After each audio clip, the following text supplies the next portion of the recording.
Hello guys. आज हम start करने वाले हैं हमारा जो ऋग्वैदिक काल में जो हमारे पास बचा था, जो हमारे पास पॉलिटी बची थी। ऋग्वैदिक काल में हम पढ़ चुके हैं कि हमारे पास जो था इन्वेडर्स कैसे आए थे, आर्यन जो थे वो कैसे आए थे और उनके कॉन्फ्लिक्ट कैसे हुए थे, इकोनॉमी कैसी थी, सब्सटेंशियल इकोनॉमी जो थी उस टाइम पे थी। तो हम देखते हैं कि पॉलिटिकल स्टैंडर्ड जो ग्रो अप हुआ वो कैसे ग्रो अप हुआ, क्योंकि वहां पे हमारे पास जो थे वो कोई भी किंगडम जो था वो था नहीं, वहां पे कोई भी राज्य नहीं था। जो सबसे पहला जो एम्परर बना था वो बना था जनपद के बाद।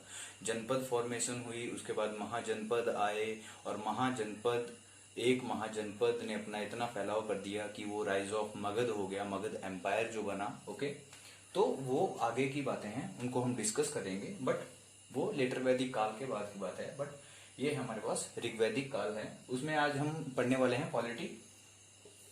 सो पॉलिटी में जो आपको बताया है कि जना क्या होता था। जना होता था एक समूह होता था जना। तो जना में उन्होंने क्या करना शुरू किया, जना में उन्होंने एक पर्टिकुलर आदमी को on the basis of his quality, okay, उसकी क्वालिटी के बेस पे उसको एक मतलब एक पद दे दिया, एक उसको एक चेयर दे दिया, उसको एक कोई भी हम बोल सकते हैं कि उसको एक जो है वो औहदा दे दिया।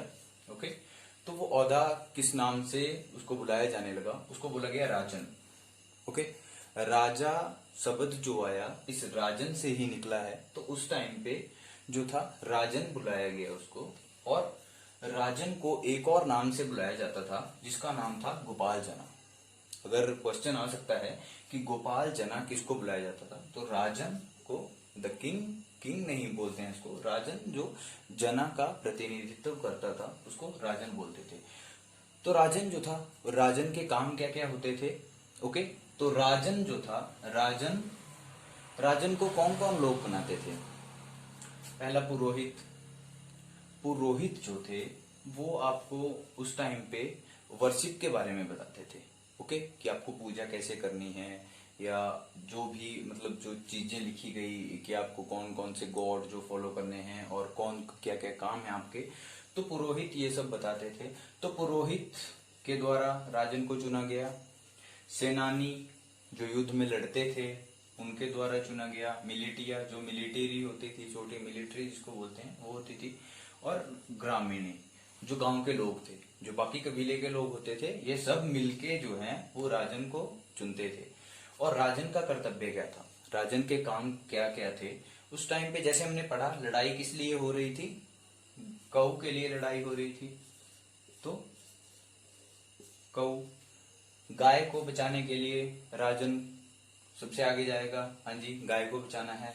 लोगों के ऊपर कोई भी दिक्कत आती है, आपत्ति आती है, तो राजन सबसे आगे जाएगा। ओके, तो ये राजन के काम थे कि अपने कबीले की सुरक्षा करना और अपने कबीले को एक सुचारू ढंग से चलाना। Okay, on a better track. Okay, so कैसे चलेगा ये सब राजन का काम था। तो उस टाइम पे असेंबली, असेंबली मतलब कि उस टाइम पे जो लोग इकट्ठा होते थे, जैसे आज पीपल के पेड़ के नीचे इकट्ठा होते हैं, आज हम जो है सांसद में इकट्ठा होते हैं, किसी भी मुद्दे के ऊपर बात करते हैं। तो उस टाइम पे जो असेंबली हुआ करती थी वो असेंबली 4 टाइप की थी। ओके, सभा, समिति, विधाता एंड जना। ओके, सभा और विधाता में वोमेन्स अलाउड थी। तो ये बहुत ही इंपॉर्टेंट है, वोमेन, वुमेन अलाउड थी सभा, सभा में और विधाता में। ओके, स्मृति और जना में जो थी वुमेन अलाउड नहीं थी, सभा और विधाता में वुमेन अलाउड थी।